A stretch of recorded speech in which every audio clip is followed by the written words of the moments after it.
Chers amis, bonjour. Joie nouvelle de se retrouver sur les ondes de la 100.3 en ce lundi de l'octave de Pâques. Nous sommes 10h30 dans le studio de Christ Radio, en ce 5 avril 2021. Nous avons toujours la chance d'avoir avec nous le Père Jean-Benoît Casterman qui a décidé, il nous a dit ce matin d'ailleurs, qu'il allait commenter avec nous les disciples d'Emmaüs, dont je lui laisse la parole. Merci encore, Hervé Marie, et rebonjour à vous tous, amis auditeurs. Je dis rebonjour parce que j'ai eu la joie d'être parmi vous, disons, sur le réseau de Christ Radio ce matin, pour une première émission sur la résurrection. Et puis là, je veux continuer dans la foulée avec alors le texte, ou la méditation du texte, de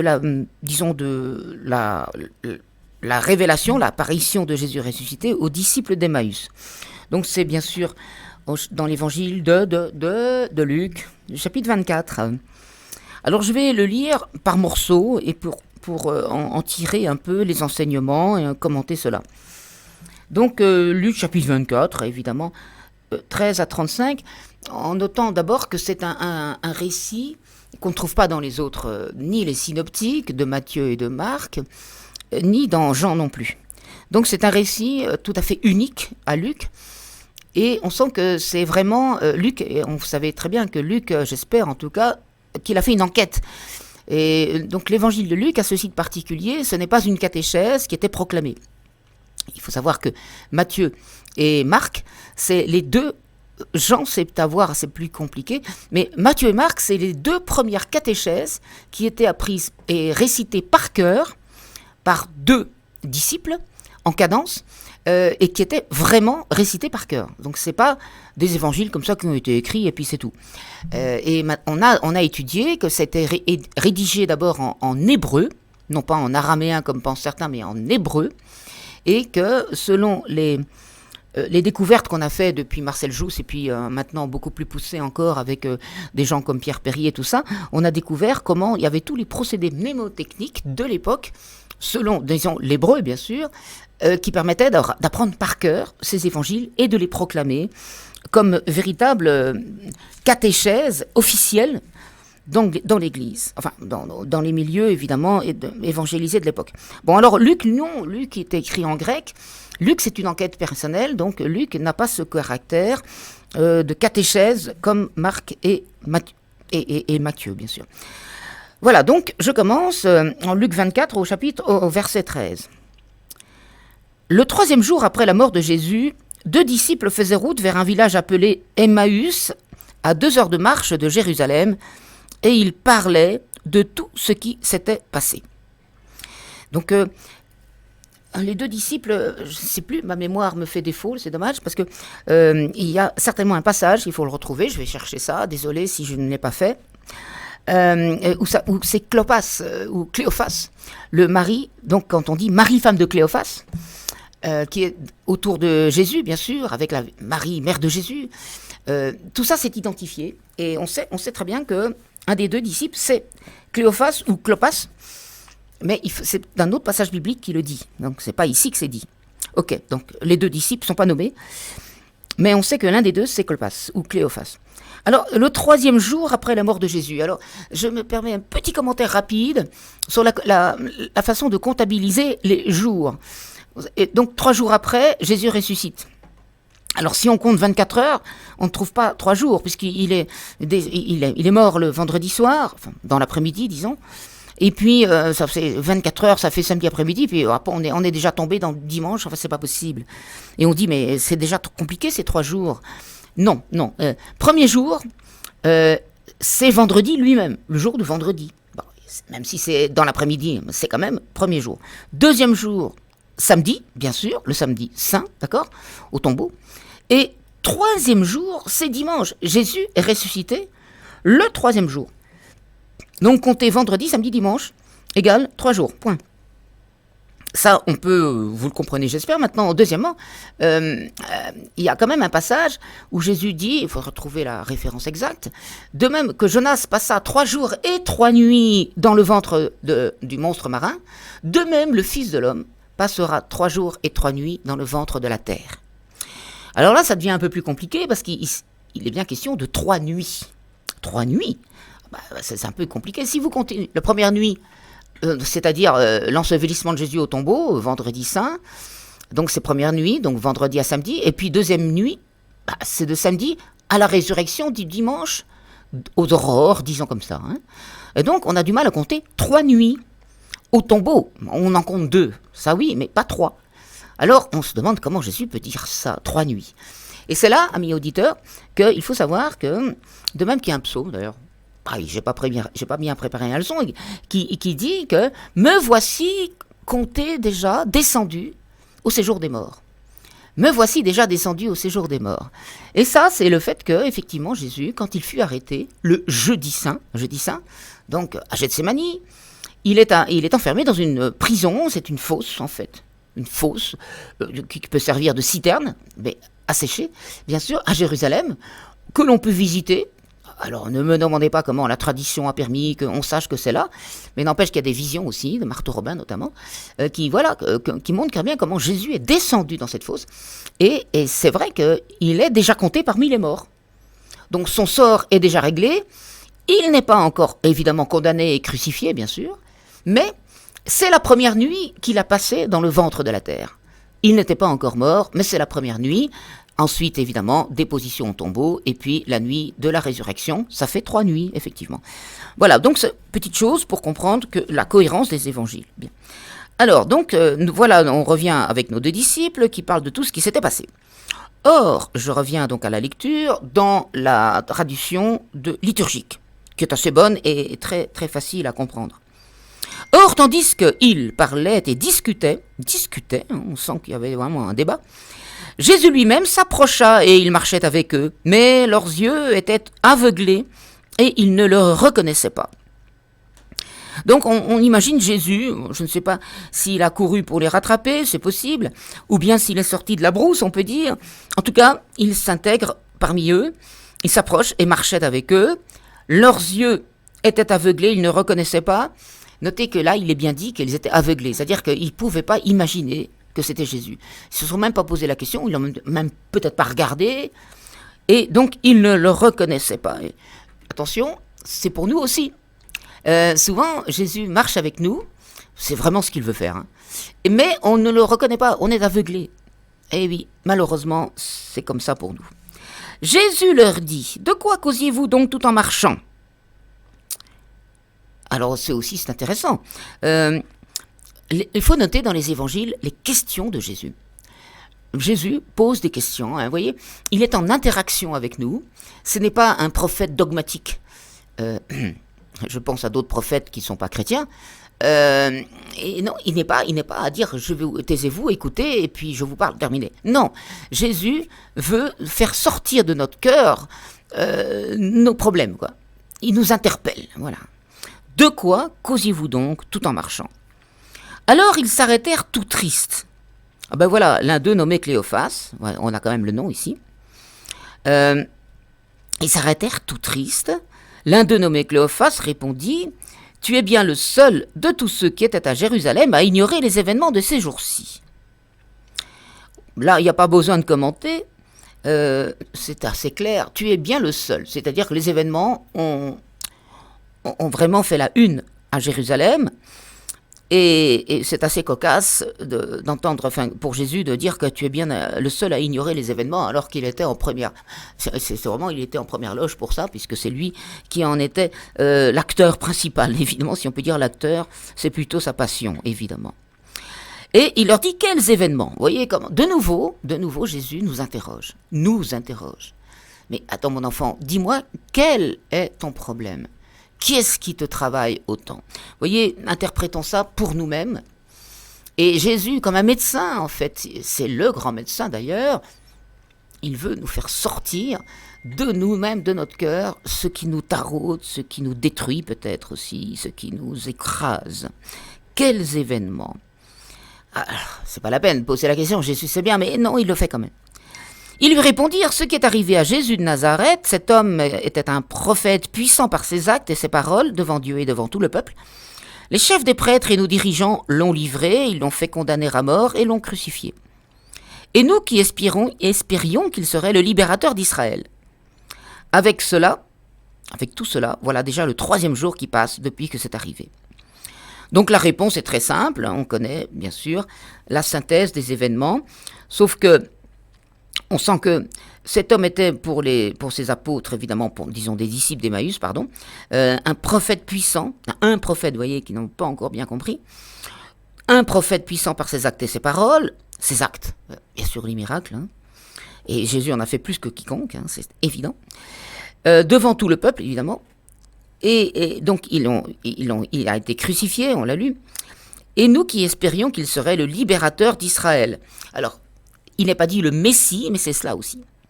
Le Messie, et c'est vrai que le peuple d'Israël, avec l'entrée à Jérusalem, avait reconnu Jésus comme le Messie. Le peuple d'Israël attendait le Messie, ça c'est une chose certaine, à l'époque même de Jésus. Jean-Baptiste, et c'est pour ça qu'il dit « Est-ce que tu es le Messie ou pas ?»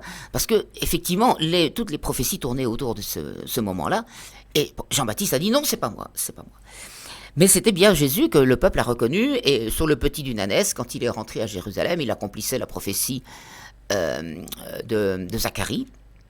Et donc c'était vraiment, c'était clair pour le peuple d'Israël que c'était lui. Bon, alors on peut se demander si après ceux qui l'ont condamné à mort devant Pilate, c'était la même foule. On peut discuter, parce que je crois que c'était beaucoup moins de gens, et certainement dans un endroit où ils étaient enfermés et manipulés par les grands prêtres. Et donc, évidemment, je pense qu'il y a eu une énorme manipulation, pas de la foule entière, bien sûr, c'est pas possible. Alors, peu importe. Donc, ils l'ont crucifié. Nous espérions qu'il serait le libérateur d'Israël. Eh bien voilà, nous-mêmes, nous sommes comme ça. Nous avons des idées sur Jésus.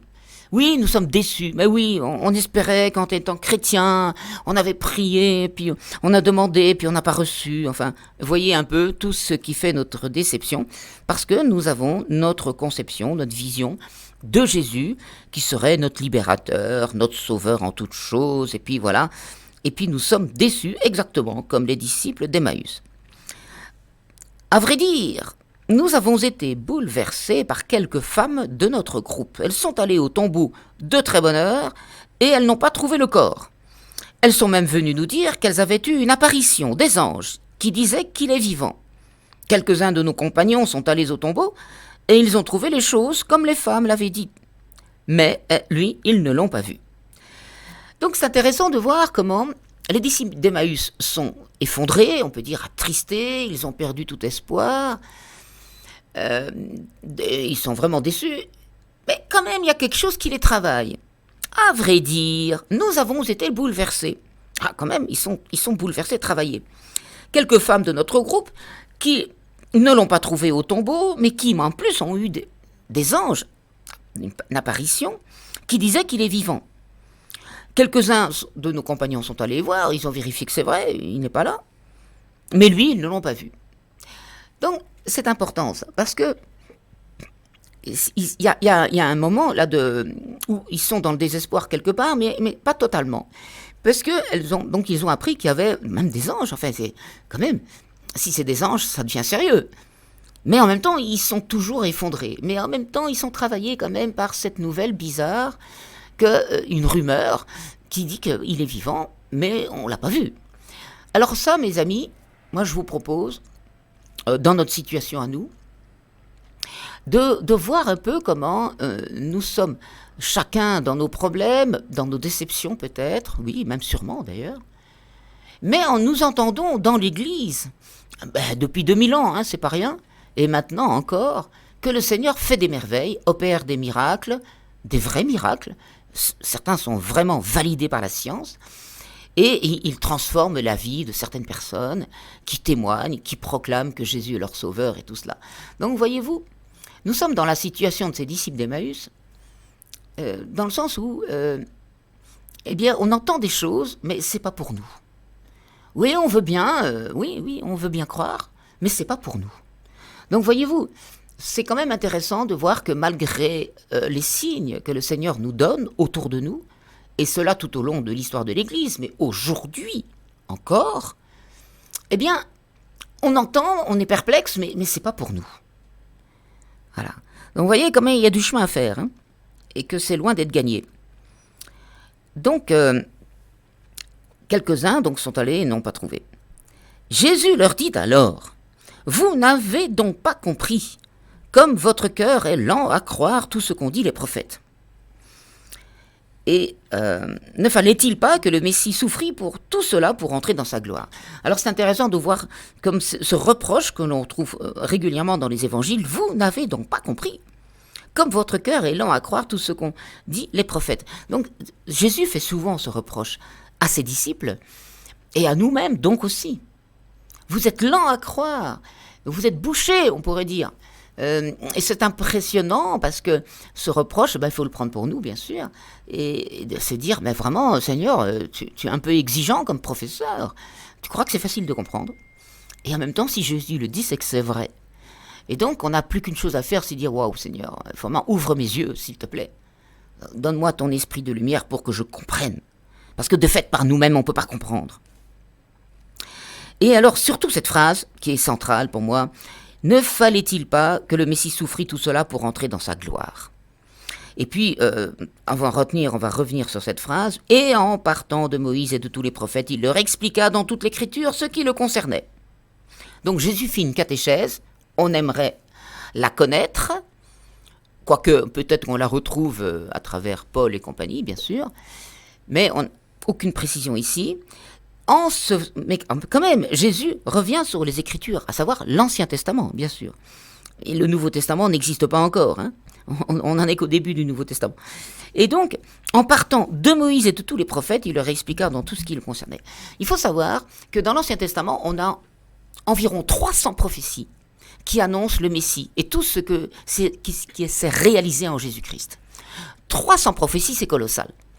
Et qui ont été vraiment prononcées des siècles avant Jésus. Certains diront que tout ça, c'est une invention d'un auteur génial, la Bible qui a écrit ça. Bien sûr, on peut imaginer des prophéties qui sont purement inventées et dans un roman, quoi. Mais là, c'est des vraies prophéties, dans des textes qui remontent à des siècles avant Jésus. 300 prophéties. Bon, d'accord, si on les synthétise, parce que certaines se recoupent, eh bien, on en a une 60aine de grosses prophéties qui se sont toutes réalisées en Jésus. Ça, c'est impressionnant. Et on ne peut pas dire, et là aussi, vous voyez, rationnellement, il faut se poser la question, comment se fait-il? Jésus est le seul personnage dans l'histoire de l'humanité à avoir été annoncé d'une façon aussi précise, mettons sur le petit d'un ânon, enfin bon, on me dira, bah oui, Jésus connaissait la prophétie, donc il a dit, je vais faire ça, je vais jouer le rôle. Mais non, il y en a d'autres qui sont beaucoup plus précises, vendues pour 30 pièces d'argent. C'est pas Jésus qui a décidé 30 pièces d'argent, c'est le grand prêtre, avec Judas. Et tout ça, condamné, abandonné par les siens, Jésus s'est pas amusé à jouer ça, hein. 60 grandes prophéties, 300 prophéties au total dans l'Ancien Testament, c'est colossal. On est obligé de se dire que, puisque c'est pas l'invention d'un manipulateur, il y a eu un chef d'orchestre qui dirigeait un orchestre avec tous les prophètes, c'est comme des instrumentistes, chacun joue sa partition, mais c'est le chef d'orchestre et le compositeur qui a composé, imaginé bien sûr la mélodie, qui sont l'auteur de tout ça. Il n'y a que Dieu pour ça, maître des temps et de l'histoire. Donc, il faut vraiment prendre au sérieux notre foi de chrétienne avec l'Ancien Testament. C'est pour ça que l'Ancien Testament est important, parce que Marcion, tout ça, avait dit on n'a pas besoin de l'Ancien Testament, maintenant le Nouveau, ça nous suffit. Mais non, parce qu'il faut voir que leur racinement de la révélation en Jésus-Christ, elle repose quand même sur presque 2000 ans d'histoire, enfin 1800 ans avant avec Abraham. C'est quand même pas rien, avec 300 prophéties, c'est énorme. Donc, Jésus reprend les prophéties. En disant, en concluant, ne fallait-il pas que le Christ souffrit tout cela pour entrer dans sa gloire? Alors, grosse question, ne fallait-il pas? Alors ça, c'est une question qui m'a travaillé et qui me travaille toujours. D'où vient cette nécessité? Pourquoi fallait-il, pourquoi faut-il que le Christ souffre toute sa passion pour nous sauver, pour entrer dans sa gloire? Cette nécessité, d'où vient-elle? Alors, vous avez les théologiens comme saint Thomas d'Aquin, bien sûr, le premier dans l'Église, qui dit que ce n'est pas une nécessité absolue. Dieu aurait pu nous sauver autrement, c'est évident. Mais alors, cette nécessité, de quel ordre est-elle? Alors, je peux vous dire rapidement, parce que le temps presse, c'est la nécessité de l'amour. C'est-à-dire que dans l'ordre de l'amour de Dieu, de la science divine, le mieux à faire, c'était de prendre sur lui, Jésus prenait sur lui tous nos péchés, Isaïe chapitre 50 et suivant, il a pris sur nous nos fautes pour les détruire dans sa mort. Donc c'est une nécessité d'amour. Dieu ne se contente pas de passer un coup d'effaceur sur le tableau de nos fautes, il a voulu réellement prendre nos fautes, alors ça il faut l'imaginer bien sûr, pour les détruire. Il n'y a plus. C'est pas j'ai effacé, j'ai oublié, c'est pas grave les enfants, voilà, maintenant on continue comme avant. Non, il a voulu détruire en lui-même, dans sa vie, dans son sacrifice. Ça c'est vraiment extraordinaire ça. Il faut méditer cette nécessité d'amour. Il fallait que le Christ souffrit tout cela pour entrer dans sa gloire. C'est vraiment un truc essentiel, parce que sinon on ne comprend pas tout l'amour de Dieu, évidemment. Un amour débordant, excessif, comme dit saint Paul. Donc, voilà. Quand ils approchèrent du village, ils se rendaient. Jésus fit semblant d'aller plus loin, mais ils s'efforcèrent de le retenir. « Reste avec nous, le soir approche et déjà le jour baisse. » Il entra donc pour rester avec eux. Alors c'est très important aussi ce petit passage. Donc ils approchent du village, c'est certainement le soir, le jour baisse bien sûr, le soir approche, et Jésus fit semblant, c'est pas gentil ça, mais en fait Jésus veut se faire inviter, voilà c'est ça que ça veut dire. Jésus ne va pas nous tenter bien sûr, mais il veut se faire inviter. Et bien heureusement, ils s'efforcèrent de le retenir, reste avec nous, ils l'invitent. Alors, est-ce une auberge ? Est-ce leur maison chez eux, leur village ? On ne sait pas, peu importe. Mais c'est ça qu'il faut retenir. Ils reçoivent Jésus chez eux. Et c'est ça qui va tout changer. Jésus veut entrer dans notre vie, mais c'est à nous à l'inviter. Alors, voilà. Je n'ai même pas envie de commenter davantage, parce que c'est absolument capital, mes amis. Et puis à la suite, évidemment, ça va s'enchaîner. Quand il fut à table avec eux, il prit le pain, dit la bénédiction, le rompit et le leur donna. Là, on a les gestes de l'Eucharistie. On peut dire c'est le rituel juif aussi, bien sûr. Mais on sait très bien que Jésus l'a réalisé dans le don de lui-même, à la dernière scène. Et donc, quand c'est écrit ainsi dans les évangiles, ce n'est pas pour dire que Jésus a accompli le rituel habituel. Non. C'est carrément lui-même qui se donne dans le pain et le vin. Et ça a été toute la tradition chrétienne, ne cesse de le dire, évidemment. C'est l'Eucharistie, le don de Jésus. Alors, à travers le pain et le vin, il prit le pain, il dit la bénédiction, le rompit et leur donna. Vous voyez que là, il n'est pas parlé du vin quand même. Mais, en tout cas, leurs yeux s'ouvrirent et ils le reconnurent. Alors, on peut dire que c'est la grâce du Saint-Esprit, mais c'est aussi le geste de Jésus qui devait être connu par les disciples. On peut le penser, en tout cas. Et c'est impressionnant de voir comment l'Eucharistie, alors je ne vais pas commenter maintenant l'Eucharistie, certainement sur Christiadio vous avez eu l'occasion de méditer tout cela, mais rapidement quand même.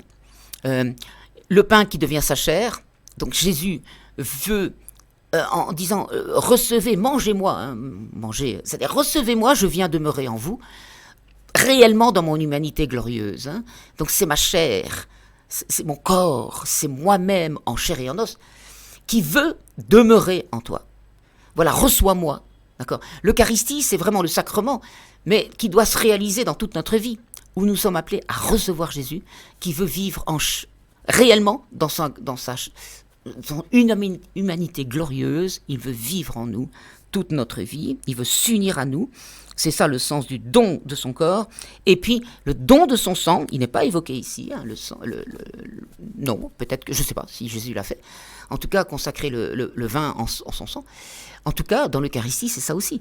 Or, le sang, on sait que le sang, c'est la vitalité, c'est le lieu. Enfin, c'est pas l'âme au sens propre, mais c'est le lieu de l'âme pour les Juifs. Et donc, c'est vrai, le sang... mais c'est quand même, oui, quand on perd notre sang, moi je suis donneur bénévole à l'hôpital, on sait ce que c'est que quand tu donnes ton sang. Quand on perd notre sang, on peut en mourir. Et dans notre vie, on perd non pas notre sang toujours, sauf si on se blesse, mettons le doigt, mais dans toutes les blessures de notre vie, c'est notre joie de vivre, c'est notre vitalité que l'on perd. Et Jésus veut faire opérer une transfusion sanguine. Voilà, dans l'Eucharistie.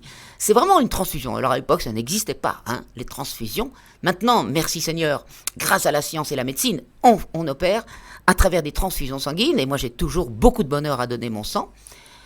Mais aussi, il a pris du vin. Et le vin, c'est la joie. Donc, à la fois son sang, c'est la vitalité, sous la forme du vin, c'est la joie. Donc, quand même, c'est énorme. L'Eucharistie, quand on voit ce que c'est pas pour rien, quand même, que Jésus a choisi ça. Hein. Bien sûr, c'était les rituels de l'Ancien Testament, mais qui étaient annonciateurs de ce que Jésus allait réaliser dans le don de lui-même, bien, pas seulement dans l'Eucharistie, mais dans toute sa vie, quoi. Et ça, dans le sacrement de l'Eucharistie, nous le vivons en direct. Alors, leur se s'ouvrit et le reconnurent, mais il disparut à leur regard. Jésus veut se faire reconnaître, mais en même temps, il ne veut pas qu'on mette la main dessus. Marie-Madeleine, en Jean, là, elle lui serre les pieds, lâche-moi, ne me touche pas, parce que je ne suis plus selon votre dimension humaine. Ne cherche pas à me saisir, à me retenir. Alors, pas seulement physiquement, bien sûr. Aujourd'hui, ça serait un peu difficile, quand même. Puis, il faudrait aller en Israël, je sais pas où, comment, c'est pas possible. Mais on peut vouloir le retenir à travers des miracles, à travers plein de choses qu'on va réclamer tout le temps. Alors, on a un premier miracle, bon, je veux un deuxième, et puis un troisième, et un quatrième, on n'en finit plus. Jésus dit non. Lâche prise, ne cherche pas à me retenir, ni moi-même dans ma personne, évidemment ce serait un peu difficile, mais même dans mes miracles et dans les dons que je veux te faire. Lâche prise et fais-moi confiance. Donc Jésus disparaît à leur regard. Il ne veut pas rester figé à notre dimension humaine. Voilà. Alors ils se dirent l'un à l'autre, notre cœur n'était-il pas brûlant en nous, tandis qu'il nous parlait sur la route et qu'il nous faisait comprendre, les Écritures. Mais c'est marrant, il faut une relecture, parce qu'ils n'ont pas réalisé au moment même, mais ça travaillait déjà. Et l'Esprit Saint travaille comme ça aussi. Le Seigneur, il nous travaille d'une façon plus ou moins consciente, voyez-vous. Et c'est après coup qu'on se dit, ah mais oui, mais c'est vrai, quand je relis ma vie, je découvre que le Seigneur travaillait. Mais je ne l'avais pas compris. Voilà. Et puis, bon, voilà, on termine le texte et notre émission, enfin, notre commentaire aussi, bien sûr. À l'instant même, ils se levèrent et retournèrent à Jérusalem. Vous voyez, là, ils ont des énergies nouvelles, comme on dit. Ils ont dû galoper certainement 2 fois plus rapidement, sinon plus, parce qu'ils étaient animés d'une vie nouvelle, évidemment, dans la bonne nouvelle. Et ils retrouvent ainsi à Jérusalem. Vous voyez, quand on reçoit Jésus, on ne peut pas le garder pour nous. Et c'est un signe qu'on a reçu Jésus, ça. C'est qu'on a vraiment envie de le communiquer. Un chrétien qui reste comme ça, dans sa petite foi, dominicale même, on pourrait dire comme ça, on sent qu'il y a quelque chose qui lui manque complètement. L'Esprit Saint déborde toujours de notre cœur. Et il nous envoie communiquer. Et cette communication se fait simplement, je le disais tout à l'heure, à travers un regard valorisateur, une parole aimable et valorisante pour nos frères. On communique déjà l'Esprit Saint. Hein, on n'est pas obligé de dire « Jésus t'aime ». Non, les gens comprendront que Jésus m'aime quand ils verront ton regard, ta parole aimable. Et comme tu travailles dans l'Esprit Saint, j'espère, c'est un rayon d'Esprit Saint que tu envoies aux personnes. Tu n'es pas obligé de leur dire comme ça « Jésus t'aime ». D'ailleurs, il n'y a rien de plus agaçant que ça. Hein. Entre nous soit dit, il ne faut pas essayer avec moi. Mais par contre, dire Jean-Benoît, on est content de te... Voilà, merci d'exister, comme disent certains. Merci d'exister, c'est sympa. C'est un peu agaçant parfois, mais c'est sympa quand même. Merci de ce que tu nous apportes. Voilà. Mais on devra pouvoir se le dire à chacun. D'accord ? Et ça, c'est une façon de communiquer la résurrection de Jésus. Vous voyez ? Et pas des Jésus t'aime seulement. Hein. Voilà. Donc, ils retournent à Jérusalem annoncer la bonne nouvelle. Ils y trouvèrent réunis les 11 apôtres et leurs compagnons. 11, parce que Thomas n'est plus là, bien sûr. Et leurs compagnons, vous voyez ? Et leurs compagnons. Oh, la Vierge Marie, certainement, bien sûr. Les saintes femmes. Marie, femme de Cléophas, je suppose que Cléophas a retrouvé son épouse, parmi les compagnons de Jésus. Et ils leur dirent, c'est vrai, le Seigneur est ressuscité. Il est apparu à Simon-Pierre. Voilà. Il est apparu à Simon-Pierre. Donc on disait tout à l'heure que c'est vrai que Paul, dans la première aux Corinthiens chapitre 15, dit bien qu'il est apparu à Pierre, puis à Jacques. Et là, on le voit aussi. Il est apparu à Simon-Pierre. On ne connaît pas cette apparition. On ne la connaît pas. On sait que Pierre est allé au tombeau, mais il n'a pas trouvé Jésus. Qu'est-ce qui s'est passé ? Comment Pierre l'a retrouvé ? Je ne sais pas. À leur tour, ils racontaient ce qui s'était passé sur la route et comment il avait reconnu quand il avait rompu le pain. Donc là, c'est l'Eucharistie, on peut dire, comme on dit, rompre le pain, exactement, c'est l'expression, c'est un signe de Jésus. Alors, faut pas chosifier tout ça dans l'Eucharistie, on va multiplier des messes et tout ça, je crois que non. Mais c'est ça aussi, c'est le sacrement, c'est la partie émergée de l'iceberg, mais la partie immergée, c'est Jésus qui se donne à nous et de beaucoup de façons possibles. Alors là, à méditer, parce que c'est vrai que l'Eucharistie manifeste Jésus. Et je dis, il devient semence de vie éternelle. Donc il est la résurrection qui vient demeurer en nous, dans l'hostie, n'est-ce pas? Et ça, c'est quand même une manifestation que Jésus dit, voilà, mes enfants, je suis vivant, je veux vous donner la vie à travers mon corps que je vous donne dans l'Eucharistie.